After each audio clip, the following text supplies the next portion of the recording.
Welcome to this screencast where we are going to use the P paragraph to improve our grades and also to structure our writing. The P paragraph is point, evidence and explain. What's important to remember is that to hit the top mark band you need to evaluate and you need to analyze. Now those of you for whom English is not your easiest subject, writing an evaluation paragraph might be a little bit difficult, especially if you have to write quite a few of them in your coursework to hit the top mark band.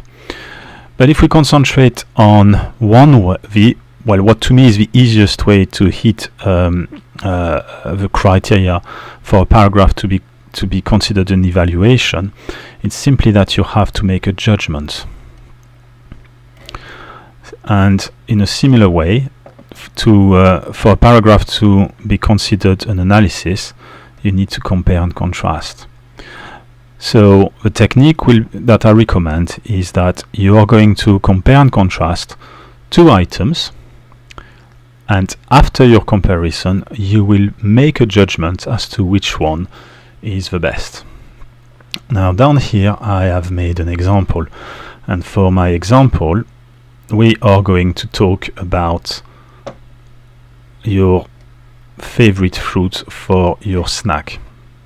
Now this is in the wrong order, and I start by my evaluation. When I started to write this paragraph, I already knew which fruit I choose. So if you are working on a computer, you can always copy and cut and paste your paragraph and rearrange the order. So over here is my choice. Now for this to count as a choice, I must have some evidence, some explanation. So in other ways, my evaluation is going to be my point. My analysis, my compare and contrast, will be the explanation. And the evidence, the basic building block, will be two explanations, one what is a banana and one what is an apple. So if I go back to my text, here's my evaluation. There I make a choice, I make a judgment. I prefer a banana, but that judgment is backed up by this paragraph here, which is my analysis, where I have done a compare and contrast of the banana and another fruit. Now your compare and contrast must be, you can't show any bias in your compare and contrast, but what you can do is you can choose what other fruit you're going to compare your chosen one with. Remember, this is your coursework. You have some leeway in deciding what you're going to research. You have some leeway in deciding which decision you're going to follow when you design your product and when you create it. So the correct order should be: first I explain what a banana is, then I'm going to explain what an apple is.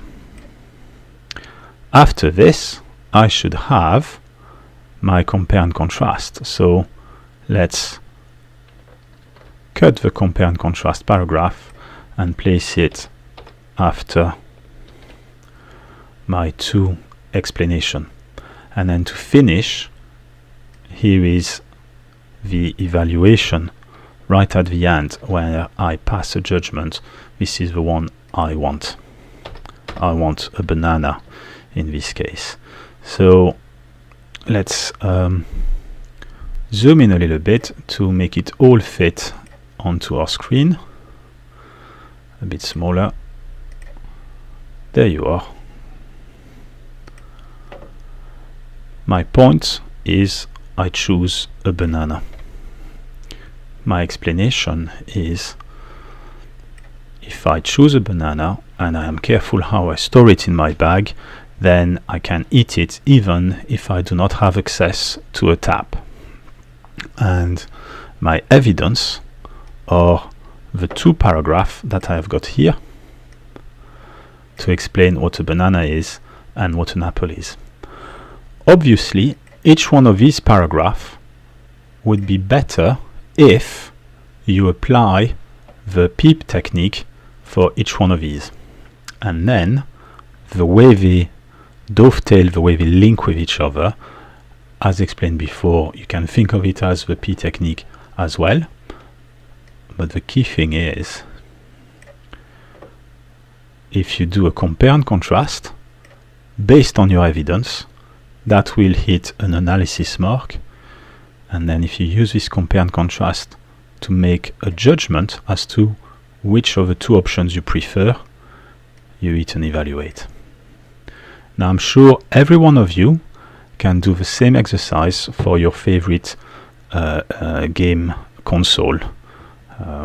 And it would be interesting to see in the class who writes, who judges the PlayStation to be the better one, or who judges the Xbox to be the better one. Thank you for listening.